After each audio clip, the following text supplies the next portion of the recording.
Olá, seja bem-vindo ao Termômetro Veda. Nesse episódio, eu tenho aqui como convidada super especial a Maria Fernanda Violati, que é responsável pela análise de fundos imobiliários na XP Investimentos. Obrigada, Mafê. Obrigada, Camila. Um prazer estar aqui com vocês, também com todo o time da Veda e a quem está aqui nos ouvindo, né, ou assistindo. Exato, assistindo.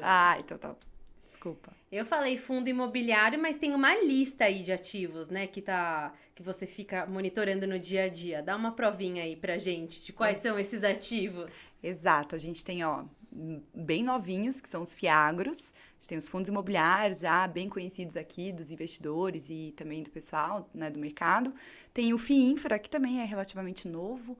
FIP, né, fundos de investimentos em participações também focados principalmente em infraestrutura, mas acho que basicamente são esses, ou seja, os fundos listados ali como um todo, né, uma grande parte desses fundos listados. Eu vou querer falar dos FIIs agros, mas antes eu vou ter que ir para os fundos imobiliários, porque o ano de 2022 a gente acompanhou, né, a elevação da taxa de juros que teve início lá em 2021, o juros estava em 2%. O ciclo se encerrou com a Selic em 13,75 e o investidor ficou ali um pouco insatisfeito quando olhou para as cotas dos fundos imobiliários. Eu queria que você explicasse um pouco o momento da indústria com essa elevação da taxa de juros. Claro. Não, até excelente que você contextualizou, né? Então, a gente estava ali num período de taxa de juros bem baixa. Esse cenário, ele é mais favorável principalmente para os fundos de tijolos, né? Então, dentro dos fundos imobiliários, a gente tem que lembrar que existem classes distintas, então, e comportamentos distintos para cada uma dessas classes. Então, quando a gente está falando dos fundos de tijolos, são aqueles que têm os imóveis no seu portfólio. Então, tem, seja um shopping, seja um edifício corporativo, enfim, condomínios logísticos, aqueles galpões que armazenam e fazem toda a distribuição, entre outros perfis de imóveis.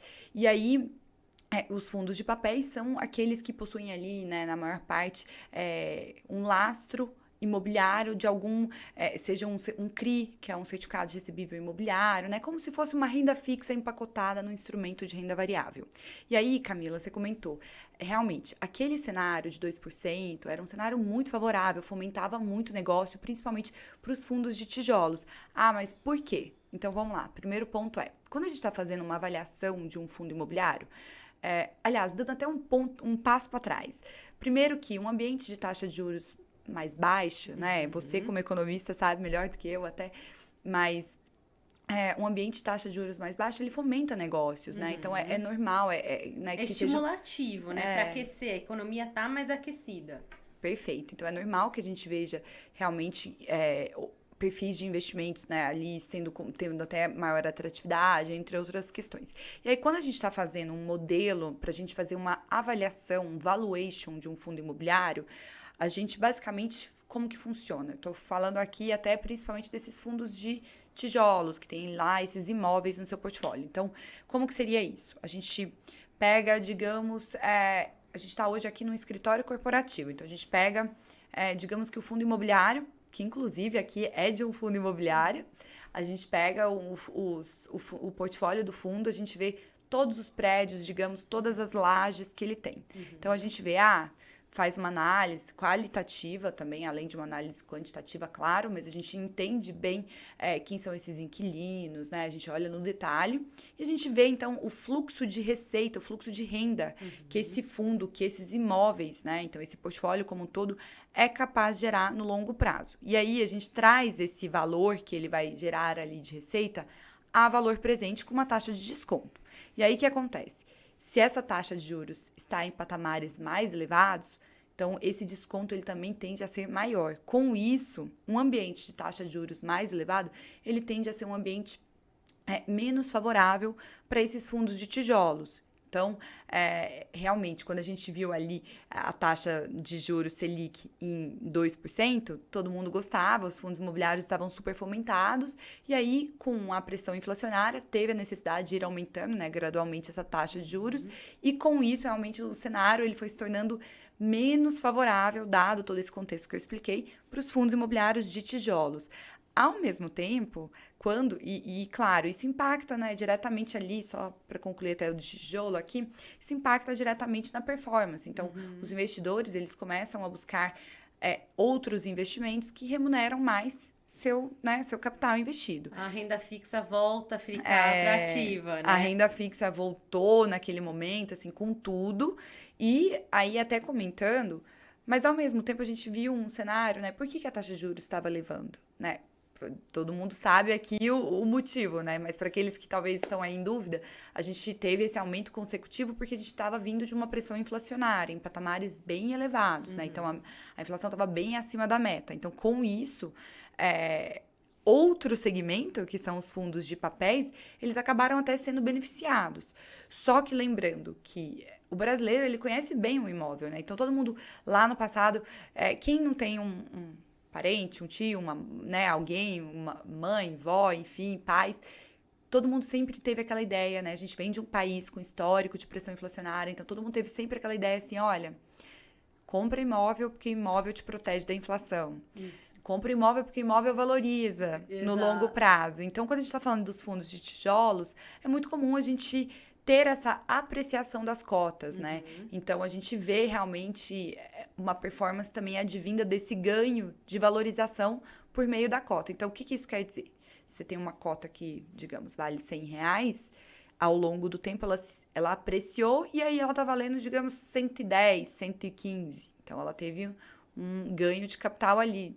Agora, os fundos de papel, né, ao mesmo tempo, eles não regram essa mesma lógica. Então, para esses fundos, e que estavam ali na pressão inflacionária, eles orbitam muito próximo do seu valor patrimonial, que está associado a todo aquele portfólio, né, dele ali, dos CRIs que compõem esse portfólio. Então, tem basicamente essa oscilação ali em, digamos, quase real time, né? E aí, esse perfil, dado que eles estavam ali distribuindo boa parcela de inflação, eles acabaram sendo beneficiados em termos de dividend yield. Então, quando a gente estava falando, você falou assim, Mafê, mas o ambiente estava favorável, né? No início, quando a gente estava falando de 2%, depois foram tendo esses consecutivos aumentos da taxa de juros, diversas pessoas viram aí o preço das cotas, talvez, e ficaram, né, sentidos, digamos.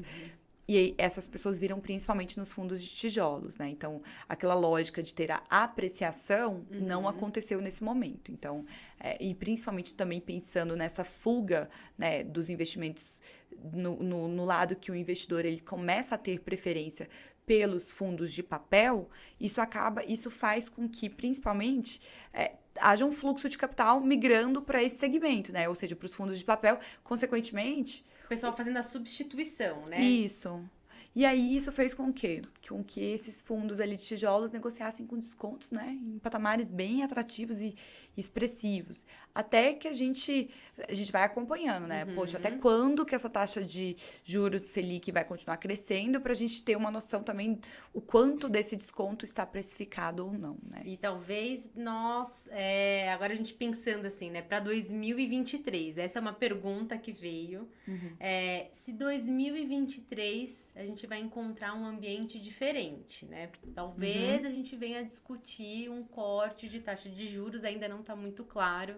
A gente sabe que o cenário da economia brasileira está conturbado ainda pelo pós-eleição, tem a questão das discussões em relação às contas públicas. Isso é algo que mexe na precificação da curva de juros, mas, de certa maneira, os investidores têm a expectativa de que vai haver um corte de juros, talvez no segundo semestre de 2023. E aí isso muda a perspectiva para os fundos? Excelente. Eu acho que até em agosto, foi excelente seu ponto, porque em agosto a gente teve um aumento, uma magnitude baixa ali, e na ata do Copom, quando, né, tem a reunião, eles soltam a ata, e na ata ele sinalizou assim, olha, acreditamos ter chegado aqui no fim do aumento, né, e se houver necessidade, vai ser em menor magnitude. Ou seja, era algo em percentual baixíssimo, o que estava precificado já era, né? Então, assim, isso quer dizer o quê? Que o investidor de fundos imobiliários, principalmente dos fundos de tijolos, entenderam que, poxa, nesse momento, o que tem de desconto não vai aumentar mais. Então, chegamos no desconto máximo e, ao mesmo tempo, naquele mês, a gente teve a sinalização já de deflação. Isso. Então, o que acontece? O investidor ele já começou a dar uma migrada entre o investimento dos fundos de papel de papel para os fundos de tijolos, desculpa. E com isso a gente começou a perceber que diversos fundos que estavam ali com descontos, eles já começaram a chegar mais perto do seu patrimonial, alguns até passaram patrimonial, diversos já tem fundo até fazendo, fundo de papel, de tijolo, desculpa, fazendo follow-on, né? Ou seja, novas ofertas. E aí, olhando já daqui para frente, então, agosto foi um mês que a gente teve um rally, digamos, né? Teve uma alta significativa ali do IFIX. E agora, olhando daqui para frente, o que está planejado, o que a gente está olhando e sinalizando, né? Então, aqui, de acordo com os economistas também, da XP, o Caio Megali, time, a gente também tem essa mesma expectativa de que a partir do segundo semestre a gente comece a ter ali cortes da Selic. Claro que, né, algo faseado, né, algo... moderado ainda, né? Não é que a taxa de juros já vai para patamar de um dígito ano que vem, Perfeito. mas eles vão começar o processo de corte da Selic. Isso. E talvez em 2024 já volte para um dígito. E a expectativa, então, é de que a gente, né, de acordo com o Megali e time, que a gente termine o ano de 2023 a 10% ao ano. E aí, o que isso sinaliza? Isso sinaliza que esse ambiente, quando a gente começa a ter esses cortes da taxa de juros Selic, ele começa a ser mais favorável para os fundos de tijolos novamente. Só que tem um ponto de atenção aqui. Se você esperar efetivamente os cortes acontecerem, basicamente o mercado, você tem que tentar antecipar um pouquinho, porque pra o mercado... você tirar a vantagem, né? Conseguir desfrutar você ter um da desconto para você valorização. ganhar esse capital ali, para você ter esse lucro, né, digamos. Então, você aproveitar esse ponto de entrada, que tem um descontinho, e ter um ganho de capital, enfim, né, ter uma valorização advinda disso. E aí, você não pode esperar que, né, você tem que fazer as leituras, tem que acompanhar, então seja ouvindo aqui o termômetro da Veda, seja nos acompanhando também, para saber também o que está acontecendo em relação, por exemplo, ao cenário macro, entender também o que faz sentido. Agora, um ponto importante a gente veio desses últimos 3 meses, né, de deflação, mas a gente teve o IPCA de outubro já sinalizando aí um cenário aí de alta da inflação novamente, né, uma inflação em cenário positivo. Isso faz com que a gente também tenha uma perspectiva aí de finalizarmos o ano também ainda em patamares de inflação acima da meta, e também para 2023 a gente tem esse cenário traçado, né, que a gente fica ali em torno de 5,2, algo nesse sentido ao ano. E aí, o que me remete ao seguinte, o cenário do ano que vem, ao meu ver, ele é um cenário que se torna favorável, eu acho que tanto para os fundos de tijolos quanto para os fundos de papel. Então, quando a gente começa a ter essa sinalização de cortes ali da Selic, talvez a gente já veja um movimento ali, né, um ralizinho também em fundos de tijolos. Ao mesmo tempo que, quando a gente está falando dessa pressão inflacionária, ainda os fundos eles pagam, né? Então, IPCA mais 5, IPCA mais 6, né? Então, algo nesse sentido. Ou seja, você ainda tem dividendos em patamares atrativos, né? Então, tá pagando um dividend yield anualizado ali, né? Em torno desses 10, 11%, que ainda é atrativo. E, além disso, diversos desses fundos indexados em IPCA, devido à questão da deflação recente, estão negociando com desconto. Até por aquele movimento que eu comentei, de agosto. Então, assim, ponto de entrada agora para esses fundos que tem a maior parte do seu portfólio indexado em IPCA é favorável. E ainda... Nossa, tô vendo um monte de oportunidade aqui. Já tô vendo que um monte de gente vai entrar ali no site da XP e vai querer alguma dica. Parece que a gente tá num momento favorável. Sim, ainda nem te contei outra parte. Ai, já me conta, porque eu ia fazer um movimento na minha carteira e eu já tô vendo que vai ser em fundo imobiliário. Não, e ainda tem outra parte. Os fundos de papel têm diversos CRIs que são indexados em inflação, mas também tem CRI indexado em CDI. Então, o momento está Além de tudo, né, bem favorável também para esses CRIs, pensando que para esses fundos, né, esses fundos de papéis com certificados indexados em CDI, desculpa. E aí, por quê? Eles pagam em torno, é CDI mais 2, CDI mais 2,5. Então, você está falando aqui de um patamar de dividend yield na casa dos 15%, algo nesse sentido, 14, 15%. Patamar também robusto, né? Bem elevado. Então, também é algo para se manter ali no radar, né? Para ter atenção com isso. Claro, aí a gente também fala sempre, né? Tem um ponto importante. É importante acompanhar essa leitura de mercado, fazer uma releitura, uma revisão da sua carteira de tempos em tempos. Entender o que influencia, né, esse ativo. Sim. Eu gosto de falar sempre, quando eu tô numa conversa com um assessor, junto com um cliente, é que quando você está adquirindo um ativo, você precisa entender quais são as variáveis que influenciam aquele ativo que você está adquirindo para não levar susto, né?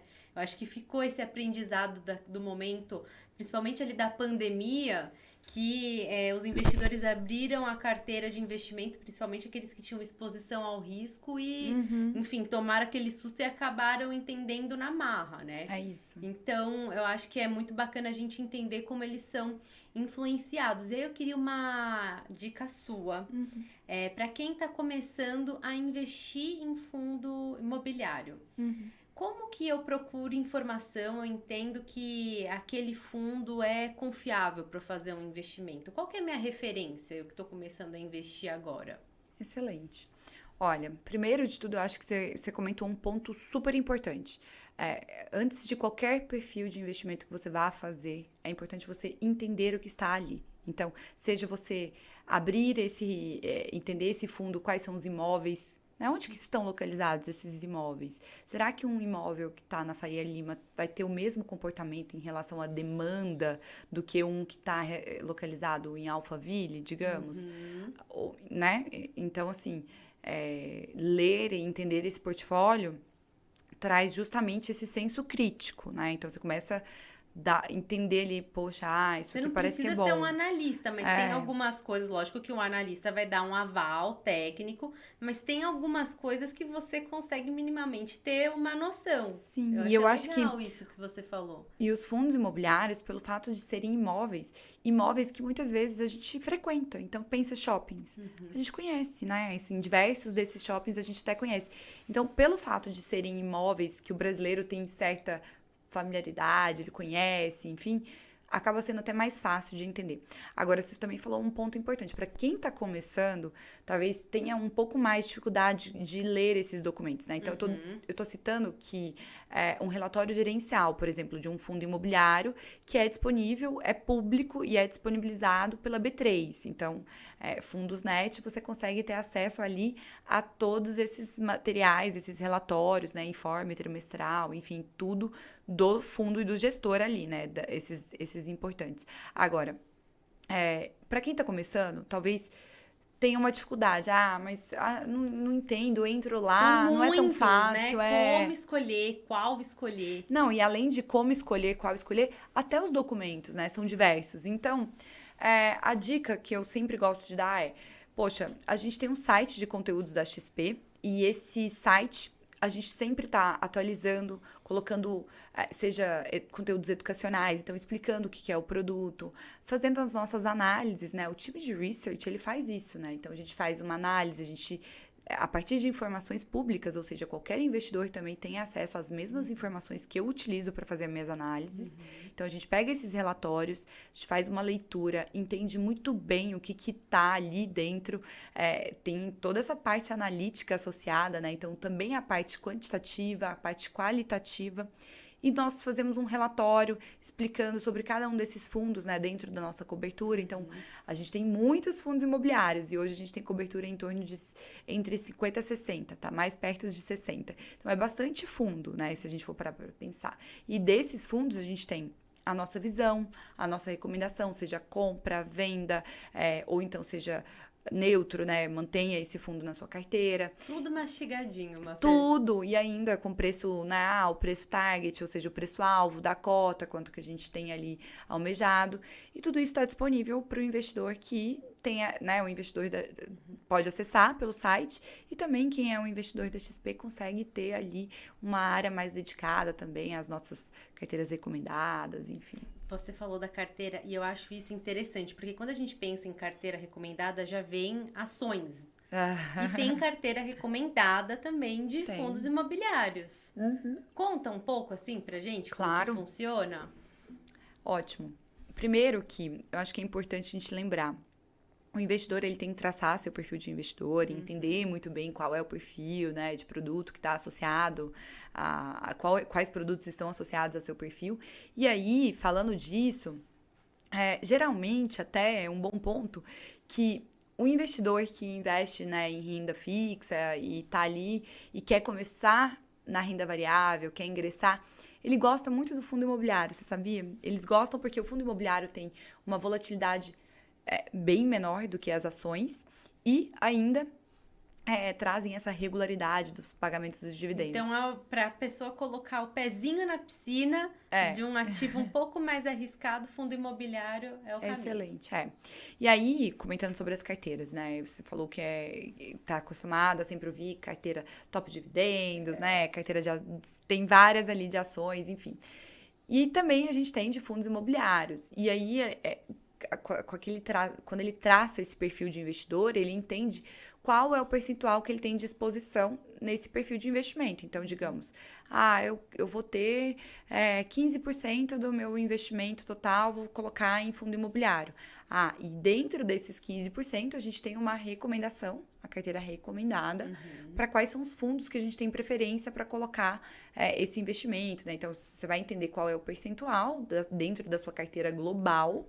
E aí, a partir desse percentual, você vai fazer a alocação conforme as nossas recomendações ali. Então, a gente tem até alguns perfis. Tem carteira para quem busca viver de renda, tem a carteira específica para que a gente busca maximizar o retorno através tanto do ganho de capital, ou seja, às vezes valorização dessa cota, associado também com os dividendos mensais, né? Então, trazendo aí esse retorno também dos dividendos. Caramba, tem um leque de opções. Tem.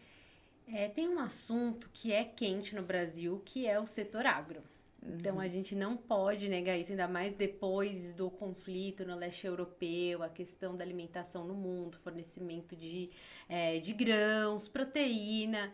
E a gente sabe que o Brasil tem um olhar ali do investidor. E você comentou sobre os FIIs agros. Conta um pouquinho pra gente como que funciona? Super importante, porque é um produto novo, é um produto recente. Então, os FIAGROS, eles foram estruturados em março de 2021, bem recente. E o primeiro listado, se não me engano, foi no segundo semestre do ano passado. Então, a gente está completando aí um ano, basicamente, dessa classe efetivamente já listada. E o porquê que essa classe é importante, né? E como é essa classe. Então, vou tentar explicar. Primeiro que, até explicando um pouco do agro para chegar na classe. O agro ele tem uma representatividade super expressiva no nosso PIB. Então, quando a gente está falando aqui de um percentual que chega ali em torno de 30% do nosso PIB. E hoje, se o investidor ele quer acessar esse produto, basicamente ou ele acessa via produtos financeiros que têm um ticket grande, né? Então, produtos financeiros que talvez que não são acessíveis para todos os investidores, ou talvez até por exposição de alguma ação, de alguma empresa, né? Que está associada, ligada ali ao agro.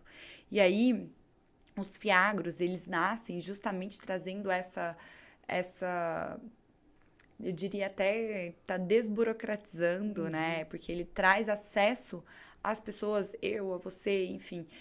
O investidor comum. O investidor comum, principalmente quando a gente está falando do FIAGRO-FII, que é orientado para o investidor pessoa física, porque os demais, o FIDIC e o FIAGRO-FIDIC e o FIAGRO-FIP, eles são orientados para o investidor qualificado, né? Então tem um ticket maior também. Mas aqui, quando a gente está falando do FIAGRO-FII, ele tem as mesmas características de um fundo imobiliário, onde ele tem a isenção dos dividendos, né? Então, do imposto de renda nos dividendos. Então, quem não gosta, né? Não pagar impostos. Além disso... Porque é um incentivo para o setor, né? Eu acho Com que certeza. É sempre legal a gente também lembrar essa parte da tributação, que normalmente a gente não paga tributação quando tem um investimento, por exemplo, o setor agro, né? Um estímulo ali para um setor. Sim, exato. E aí, então tem essas 3 vertentes do FIAGRO, e a gente está falando do FIAGRO-FI, e aí essa vertente, ele traz o acesso ao agro de uma maneira... A gente está falando de fundos que têm cotas, né, diversos deles, na base 10. Então, assim, você tá falando com R$10, você já começa a ter uma exposição na sua carteira em fundos, né, em FIAGRO e no agro, né? Então, em fundos com... tem ali empresas, né? Como que funciona até? Até é importante falar isso também. Legal. Quando eu tô comprando esse ativo, eu tô investindo no quê? Que é ótimo. Então, basicamente, a mesma lógica que regra, né? Assim, os fundos que estão listados hoje, na maior parte, eles são fundos de CRAs, né? Então, a mesma lógica que regra o CRI, que é o Certificado de Recebível Imobiliário, regra aqui, mas para o agronegócio. Então, naturalmente, eles podem também investir em imóveis com lastro, né, desde que tenha ali uma operação no agro, né? Então, com lastro imobiliário. Enfim, tem que ter uma operação com lastro imobiliário associada ao portfólio.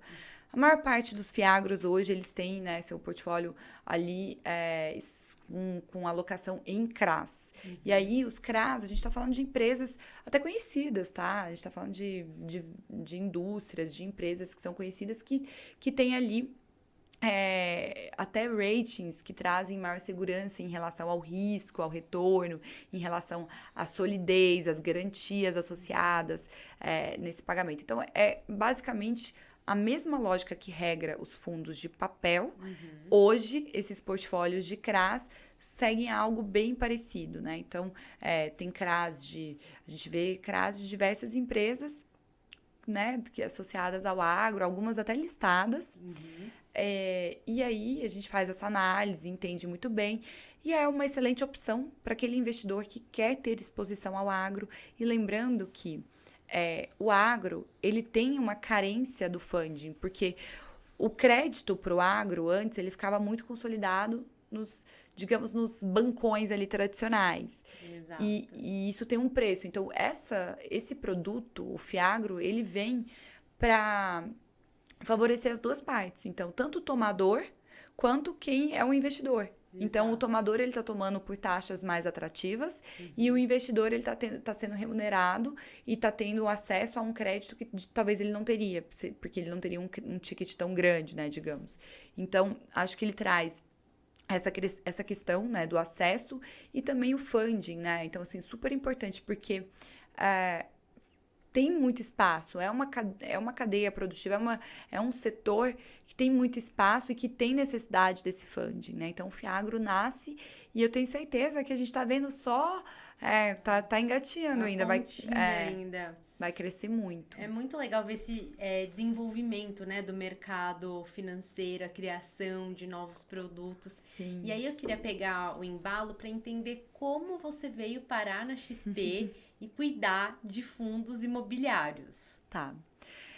Olha, diferente de um monte de gente, né, até que está no mercado financeiro, eu não tenho uma trajetória tão linear. Então, eu sou economista e engenheira civil. E antes de eu efetivamente entrar no mercado financeiro, eu trabalhava no mercado imobiliário. Então, acho que esse foi um ponto bem atrativo também para eu estar onde eu estou hoje. Eu trabalhei em incorporadora, tenho o pé sujo de barro, tá?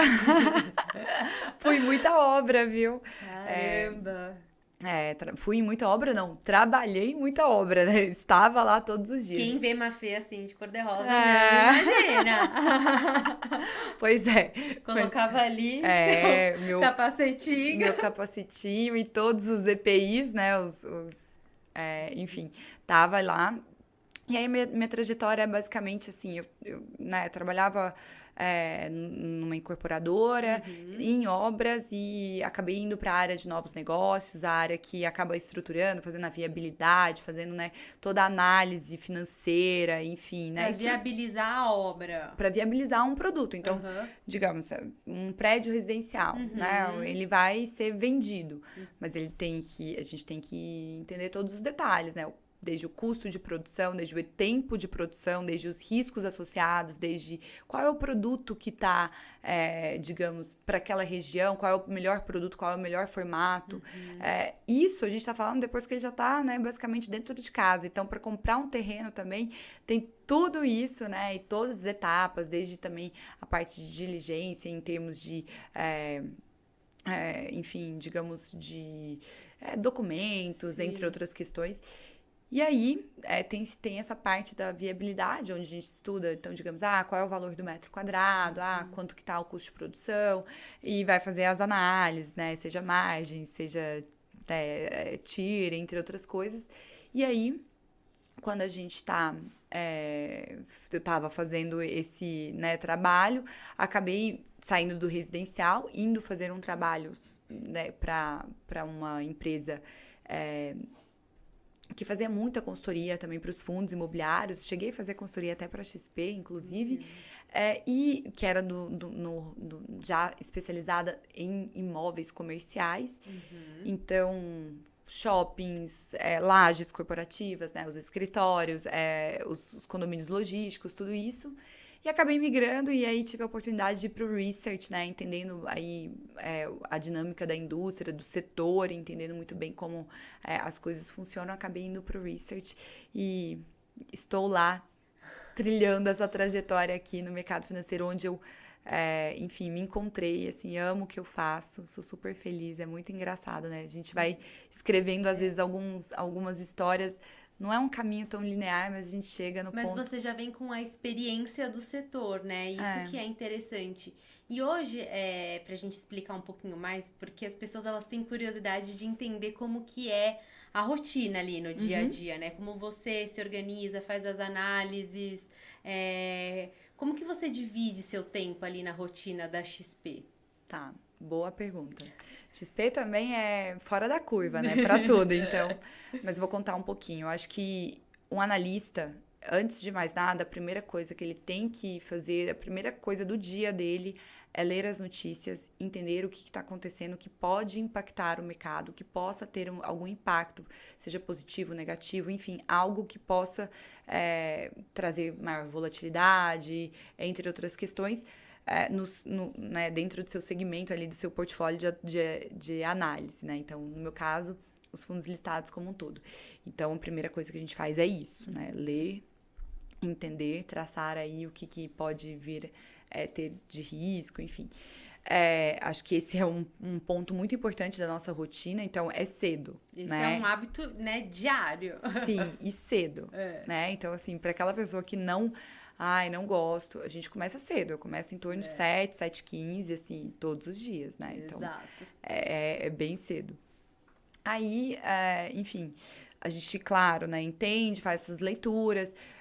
Tem uma parte muito importante que é fazer esses modelos de valuation, né? Então, assim, se a gente pega, entra, vê todo o histórico do fundo. Não é só vir aqui falar, né, Mafê? Isso aqui é a ponta do iceberg. Tem um estudo ali, né, por trás. Isso. Tem a parte matemática, tem aquela parte da planilha. Porque eu acho que é interessante a gente colocar aqui, porque não é você que faz o material que tá pronto, né? O material não fica pronto sozinho. Não, e eu só tô aqui falando porque eu fiz. Exatamente. Porque se a gente não faz, não tem como nem vir falar. Exato. Então, eu acho que tem essa parte analítica muito associada, então, entender o histórico daquele fundo, digamos, a gente vai fazer um initiation, né? Um início de uma nova cobertura. Então, ter uma recomendação para um fundo. Então, a gente olha, tem uma diligência grande em relação ao fundo, onde ele está, como ele está, o que aconteceu, tem alguma coisa para o futuro sinalizada, enfim. Além de toda essa parte, né, dos modelos matemáticos ali, né, o modelo de valuation, enfim. E aí, ter isso no radar. Então, basicamente, também a gente fica ali quase que enxugando gelo, brincadeira da parte, mas não é. Porque, claro, tem alguma questão que possa impactar. Então, é importante a gente ter a nossa análise, a nossa visão. Ah, teve uma reunião do Copom, como isso impacta os fundos imobiliários? Teve um aumento, não teve? Algo que sinalizou, alguma coisa que... Qual que é a leitura? Então, é importante também a gente fazer a nossa análise setorial, né? E trazer ali também pontos, não somente do produto específico, né? Não somente do fundo específico. Aí, além disso, tem toda essa parte educacional, levar conhecimento para o mercado. Acho que isso é uma parte muito importante também, né? A gente, principalmente, você até comentou, tem diversos produtos, sempre está surgindo algo novo. E é verdade, sempre tem algum produto financeiro novo, algo que a gente precisa estruturar, estudar, algo que está sendo estruturado. Então, digamos, uma melhoria em relação a alguma parte da regulamentação. Enfim, a gente sempre tem que estar estudando, lendo, escrevendo muito. E aí, aqui, claro, né, é um meio, é um canal para a gente realmente também levar isso para as pessoas. Então, a gente está bem próximo, seja da nossa rede, né, de escritórios associados, então os escritórios afiliados, a XP, então a gente sempre está próximo, seja levando conhecimento, fazendo palestra, participando dos podcasts. Conversando com os gestores dos fundos também. Sim, muito. Sempre. Esse é um acompanhamento também que é do dia a dia de vocês, né? Perfeito, exato. Conversar com o gestor é muito importante, né? Então, assim, é onde a gente traz literal, a gente pega o que é a visão do gestor, como ele está pensando, o que ele tem traçado para esse fundo, digamos, para o futuro, qual que é a expectativa. Ele quer, digamos, girar portfólio, ele não quer, ele quer crescer o fundo, ele não quer, entre outras questões, né? Então, essa conversa, ela traz muita sinalização até para a nossa visão e a nossa recomendação. Então, super importante. Inclusive, estava esquecendo, hein? Eu queria pedir para você uma mensagem para as meninas, mulheres, que estão pensando em entrar no mercado financeiro. Se você pudesse dar uma dica ou um conselho, a gente sabe que tem um movimento hoje das mulheres, né, tentando contribuir para mais mulheres entrarem no mercado financeiro. A gente sabe que isso é um grande desafio e eu queria que você desse uma mensagem aqui, aí, a sua contribuição. Claro. Olha, eu acho que eu posso até falar do meu lado, né? Eu acho assim, a dedicação, ela te leva a caminhos independente de ser uma mulher ou um homem, né? A dedicação e você saber onde você quer chegar, ela te leva a caminhos fortuitos, eu diria, né? Como se fosse. Então, eu acho que se dedicar é um ponto muito importante. Então, se dedica. Se é algo que você gosta, se é algo que você almeja, se dedica a isso. Ponto importante também, tenha pessoas ao seu redor que também valorizam isso, né? Eu acho que não adianta nada a gente também lutar contra uma maré, né? Onde a gente não... Né? É muito difícil. Então, estar cercado ao redor dessa parte também. E, gente, eu tô no Instagram, eu tô aí, podem me contactar, podem me pedir dicas, podem me... enfim, eu acho que a rede social hoje também ajuda, né? Nessa rede, muito. Nessa conexão com informação. E esse é até um intuito meu, assim, particularmente eu quero... Claro, né? A gente tem hoje na XP metas, inclusive, de participação feminina dentro do mercado e cada vez mais tem crescido essa participação. Mas, além disso, é um intuito até meu, pessoal, porque quando a gente está num ambiente que tem mulheres, num ambiente que a gente não é, talvez, a minoria, é um ambiente confortável, é um ambiente mais favorável para a gente. Então, eu te falo com propriedade, por exemplo, que eu participo de alguns fóruns do mercado imobiliário, onde grande parte das vezes eu sou a única ou uma das pouquíssimas mulheres. E então, né, porque realmente assim, o mercado imobiliário, historicamente, ele tem uma presença masculina muito forte. Então, unindo, né, o mercado imobiliário e o mercado financeiro, então isso é um intuito meu particular de que quanto mais mulheres possam estar juntas e se, né, apoiando uma rede de apoio, isso é maravilhoso. Então, até deixo aqui, quem quiser conversar, A quem gente quiser... vai colocar o seu arroba aqui no vídeo. E eu queria Combinado. que você também desse dicas de outras 3 mulheres Olha só. para os nossos seguidores. Tá, então eu vou dar a dica. Mulheres que falam, olha, a gente teve já pessoas que participaram aqui também, estrategista da XP, estrategista-chefe, que é o Fernando Ferreira. Mas vou dar a dica de uma mulher que é muito boa, que é a Jenny Lee, estrategista da XP também. Então, acho que vale entender um pouco. Ela tem um histórico aí, uma trajetória também incrível. Também é engenheira civil, eu e ela, nós somos. E tem também aí muita coisa para agregar, e enfim. Pietra Guerra, que é analista do mercado internacional, então de ações internacionais, então acho que é uma super boa dica. E um tema super relevante. Em alta no momento também, então eu acho que ela é excelente dica. E vou dar mais que 2, mais que 3, aliás. Queremos. Vou deixar a dica também da Paulinha Zogby, que é outra excelente, ela fala de finanças pessoais, ela fala super didática, muito, né? Ela é excelente, então acho que é muito boa. Então tô tentando trazer aqui, ó, vertente, seja estrategista pensando nas ações, seja a Pietra pensando em diversificar seu portfólio, já ter uma exposição internacional, a Paulinha, digamos, nessa parte das finanças pessoais. Isso, das finanças pessoais, da educação, enfim, ela fala tudo de uma maneira excelente, ela te ajuda até a programar uma viagem, ela fez um post recentemente incrível, explicando, olha, como que planejou, muito legal. E, por fim, eu vou deixar a Dolly, que eu acho que é a Camila Dolly, que eu acho que fala de renda fixa, o brasileiro também gosta de uma renda fixa, o momento atual, então deixei aqui, acho que 4, expandi até um pouquinho do que era o pedido. Quero te agradecer muito, agradecer quem acompanhou a gente aqui nesse vídeo, pedir para vocês curtirem, compartilharem, se inscreverem no nosso canal. Obrigada, Mafê. Foi uma delícia conversar com você. Muito bom, gente. Muito obrigada. Obrigada pelo convite, Camila. Obrigada, Veda. Um prazer. Contem comigo sempre. Obrigada.